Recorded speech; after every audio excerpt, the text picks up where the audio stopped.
हिंगोलीमध्ये शाळांच्या 100% अनुदानाच्या मागणीकरता शिक्षकांनीच मोर्चा काढलेला आहे। 20 वर्षांपासून अनेक शाळांना केवळ 20%च अनुदान आहे।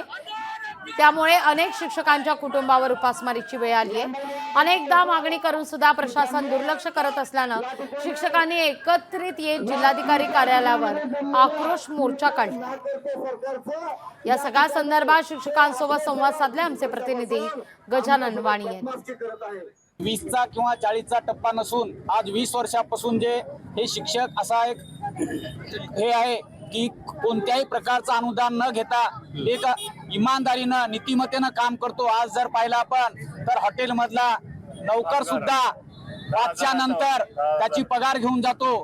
तर असा आमचा एकच बांधव आहे, तो म्हणजे शिक्षक बांधव, जो इंजिनियर घडू शकतो, जो या ठिकाणी डॉक्टर घडू शकतो। या प्रत्येक नागरिकाला चांगल्या प्रकारचं ज्ञान देण्याचं काम हा शिक्षक करतो। आणि या शिक्षकाचा कुटुंबावर जर उपासमारीची वेळ आणत असाल तर हे कदापि या शासनाला परवडणार नाही। या गेंड्याच्या जे शासन सरकार आहे याला कदाचित जाग आली पाहिजे। लोकशाही मराठी ऐका, पहा, जागरूक रहा।